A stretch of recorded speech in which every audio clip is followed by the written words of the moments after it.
الحمدللہ وحدہ لا شریک لہ والصلاۃ والسلام علی من لا نبی بعد۔ پارہ نمبر 27 سورہ ذاریات چل رہی ہے۔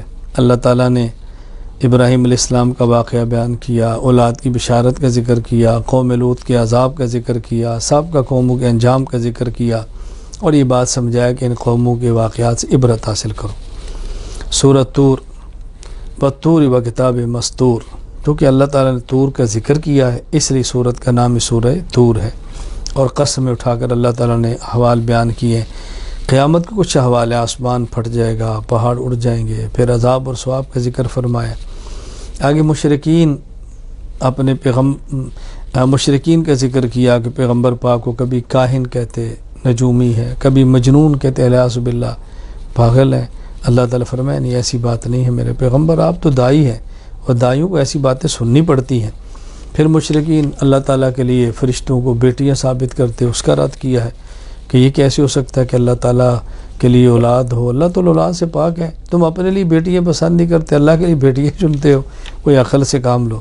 آخر میں اپنے پیغمبر کو فرمایا میرے نبی آپ بے فکر رہیں، غمزدہ نہ ہوں، فإنک بأعیننا، آپ ہماری نگرانی میں ہیں، ہم آپ کی حفاظت کرنے والے ہیں، آپ دعوت دیں، باقی بالآخر انجام بد اس کا ہے جو آپ کی بات نہیں مانتا۔ سورۃ النجم، والنجم اذا ہوا، النجم ستارہ، چونکہ سورت کا آغاز ہی النجم کے لفظ سے، اس لیے سورت کا نام سورۃ النجم ہے۔ رسول اکرم صلی اللہ علیہ وسلم کی صداقت، عظمت کو بیان فرمایا۔ اللہ اکبر، بتایا کہ پیغمبر سچ بولتے ہیں، پیغمبر سچ سوچتے ہیں، نبی ہمیشہ وحی سے بات فرماتے ہیں۔ پھر معجزہ معراج والا ذکر کیا، اللہ تعالیٰ نے معراج کے لے گئے، پیغمبر کو نشانیاں دکھائیں، کیا کچھ دکھایا وہ اللہ کے رسول جانتے ہیں، اس کا ذکر فرمایا۔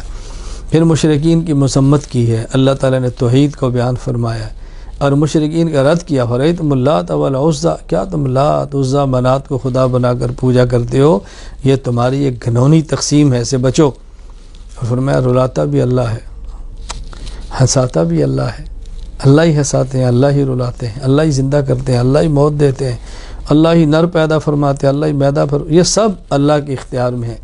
اس لیے شرک مت کرو، مشرک مت بنو، اللہ تعالیٰ کی عبادت کرو، اللہ کو سجدہ کرو، اللہ کے سامنے گڑ گڑاؤ، اللہ ہی سے مانگو، اللہ ہی کے سامنے جھکا کرو۔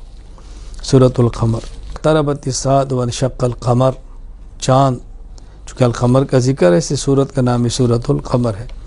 اللہ تعالیٰ نے مومنین کے لیے بشارتیں دی ہیں، مشرکین کے لیے وعیدیں سنائی ہیں، مومن کے اچھے انجام کو ذکر کیا ہے، مشرکین کے انجام بد کو ذکر کیا ہے۔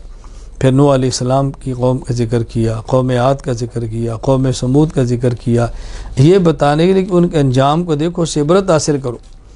وَلَقَدْ يَسَّرْنَا الْقُرْآنَ لِلذِّكْرِ فَهَلْ مِن مُدَّكِرٍ، فرمایا قرآن آسان ہے اس شخص کے لیے جو نصیحت حاصل کرنا چاہے۔ یہ بات اچھی طرح سمجھ لیں، عقائد، احکام، معاشرت اور اخلاقیات، عبادات، معاملات جو قرآن کریم نے بیان فرمایا ہے، کوئی شخص سمجھنا چاہے تو آسان ہے۔ اس کا معنی یہ نہیں کہ اتنا آسان ہے کہ کسی سمجھنے کی ضرورت ہی نہیں ہے، سمجھنا تو استاد سے ہے، لیکن آپ سمجھنا چاہیں گے تو سمجھ لیں گے، اتنا مشکل نہیں کہ آپ سمجھ نہ پائیں۔ اس لیے قرآن کریم علماء سے پڑھیں، علماء سے سمجھیں، علماء سے سیکھیں اور اس پر عمل کی کوشش کرنی چاہیے۔ سورۃ الرحمن، الرحمن علم القرآن، جو کہ اس سورت کا آغاز الرحمن سے ہے، سورت کا نام سورۃ الرحمن ہے۔ اللہ تعالیٰ نے کائنات میں پھیلی ہوئی کتنی نعمتوں کا ذکر فرمایا، جنت کا ذکر فرمایا، آخرت کی نعمتیں، دنیا آخرت کی بہت نعمتوں کا ذکر کیا۔ سب سے بڑی نعمت قرآن ہے، پھر نعمتیں سورج ہے، چاند ہے، ستارے ہیں، اور نعمتیں، اللہ نے سب نعمتوں کا ذکر فرمایا، اور بار بار فَبِأَيِّ آلَاءِ رَبِّكُمَا تُكَذِّبَانِ، کتنی خدا کی نعمتیں، کس نعمت کا تم انکار کرو گے۔ اللہ تعالیٰ نے یہ نعمتوں کا ذکر فرمایا ہے۔ اور اچھا، اس میں عذاب کا ذکر بھی ہے۔ عذاب کون سی نعمت ہے؟ عذاب نعمت نہیں، پیش کی عذاب کی اطلاع، یہ نعمت ہے کہ اللہ نے بتا دی ہے کہ دیکھو اس کی قدر کرو، نہیں مانو گے تو فلاں عذاب تمہارا منتظر ہے۔ کتنی بڑی نعمت اللہ نے بتا دی ہے۔ اللہ تعالیٰ نے ایمان والوں کے لیے باغات کا ذکر کیا ہے، سبحان اللہ، چشموں کا ذکر کیا ہے، جنت کی حوروں کا ذکر کیا ہے۔ اللہ نے پھر حوروں کے اوصاف بیان فرمائے ہیں۔ مقصد کیا ہے؟ کہ مومن کی توجہ ان نعمتوں کی طرف ہو اور دنیا کی گندی چیزوں سے اپنی جان چھڑائے اور آخرت کی صاف نعمتوں کو حاصل کرنے کی کوشش کرے۔ اور اہم ترین بات یہ سمجھائی ہے کہ دیکھو کل من علیہ فان، ہم میں سے ہر کسی نے فنا ہونا ہے، ایک اللہ کی ذات نے باقی رہنا ہے۔ اور ایک اور مقام پر سمجھایا ہے ما عندکم ینفد وما عند اللہ باق، تم نے بھی ہلاک ہونا ہے، جو تمہارے پاس ہے ان چیزوں نے بھی ختم ہو جانا ہے، اللہ نے بھی باقی رہنا ہے، اور جو نیک اعمال کر کے اللہ کیا بھیجو گے وہ اعمال بھی باقی رہیں گے۔ اس لیے اعمال بد سے بچیں اور نیک اعمال ہم جمع کرنے کی کوشش کریں، یہی ہمارا اصل سرمایہ ہے، یہی ہماری اصل جمع پونجی ہے۔ دنیا کی زندگی بہت فانی ہے، آخرت کی تیاری کرنی چاہیے۔ اللہ مجھے اور آپ سب کو جنت کی نعمتیں عطا فرمائے۔ سورۃ الواقعہ، اذا وقعت الواقعہ، واقعہ کا معنی ہونے والی چیز، قیامت نے ہو کر رہنا ہے، اس لیے اس کو الواقعہ کہتے ہیں۔ تو چونکہ سورت میں سورۃ الواقعہ کا ذکر ہے، سورت کا نام ہی سورۃ الواقعہ ہے۔ اللہ تعالیٰ نے سمجھایا ہے کہ دیکھو زلزلے آئیں گے، پہاڑ ریزہ ریزہ ہو جائیں گے، یہ ایسے ہولناک منظر ہوگا تم برداشت نہیں کر پاؤ گے۔ اور پھر 3 گروہ ہوں گے، اصحاب الیمین، اصحاب الشمال اور مقربین، جن کو دائیں ہاتھ میں اعمال ملے گا نامہ اعمال اصحاب الیمین، بائیں میں ملے گا اصحاب الشمال۔ اصحاب الیمین جنتی ہیں، اصحاب الشمال جہنمی ہیں۔ اور پھر اصحاب الیمین کی ایک قسم مقربین ہے، یعنی اعلیٰ درجے کے لوگ ہیں۔ اللہ تعالیٰ نے دونوں کی نعمتوں کا بھی الگ ذکر فرمایا ہے۔ اصحاب الیمین کی نعمتیں یہ بھی صدر مخضود و طلح منضود و ظل ممدود، کہ ان کے لیے بیری کے درخت ہے، وہ جنت کی بیری ہے، اپنی اللہ کی شان جیسے ایسے اس بیری کی شان ہوگی، تہ بتہ کیلے ہیں، پھل ہیں۔ اور مقربین کے لیے پھر ان سے بڑی نعمتوں کا ذکر فرمایا ہے۔ اللہ تعالیٰ ہمیں مقربین میں شامل فرمائے۔ اللہ کریم ہے، آدمی کو اللہ کی شان کے مطابق ہی اللہ سے مانگنا چاہیے۔ پھر اللہ تعالیٰ نے آفاقی دلائل بیان فرمائے، اللہ بارش برساتے ہیں، درختوں سے، تر درخت سے اللہ تعالیٰ سبز درخت سے آگ نکال دیتے ہیں، اولاد دیتے ہیں، اللہ تعالیٰ پانی تمہیں دیتے ہیں اور میٹھا پانی دیتے ہیں۔ خدا کی نعمتیں دیکھو، ان نعمتوں کو دیکھ کر اللہ کو یاد کرو۔ اور پھر ایک یہ مسئلہ بیان فرمایا ہے، لا یمس الا المطہرون، قرآن کریم کو ہاتھ لگانے کے لیے پاک ہونا ضروری ہے۔ یہ بات اچھی طرح سمجھ لیں، حالت جنابت میں یا عورت کو ماہواری کی حالت ہو، نفاس کی حالت ہو، ان حالتوں میں قرآن پڑھنا بھی جائز نہیں، چھونا بھی جائز نہیں۔ ہاں البتہ جنابت کی حالت نہ ہو، صرف وضو نہ ہو تو قرآن کریم کو پڑھنا تو جائز ہے، لیکن قرآن کریم کو چھونا اب بھی جائز نہیں، الا یہ قرآن کریم کو ایسے غلاف کے اندر ہو کہ جو الگ ہو سکتا ہو تو پھر آپ قرآن کریم کو پکڑ لیں بغیر وضو کے، ویسے جائز نہیں ہے۔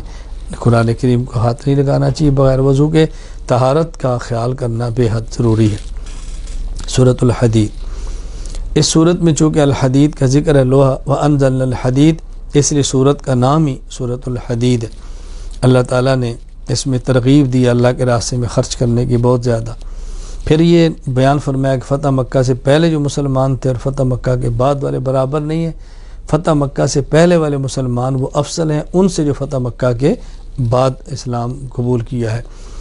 افضل ترین بدر والے ہیں بے شک، افضل ترین مہاجرین ہیں، پھر افضل ترین مکہ فتح ہونے سے پہلے والے ہیں، یوں تقسیم ہے۔ تو اللہ تعالیٰ ہم سب کو بات سمجھنے کی توفیق عطا فرمائے۔ پھر اللہ تعالیٰ نے یہاں فرمایا کہ یہود و نصارہ کی طرح تمہارے دل سخت نہیں ہونے چاہیے، تمہارے دل نرم ہونے چاہیے، جو ایمان والوں کی شان ہے۔ اور دنیا کی حقیقت بتائیے کہ دنیا کیا ہے۔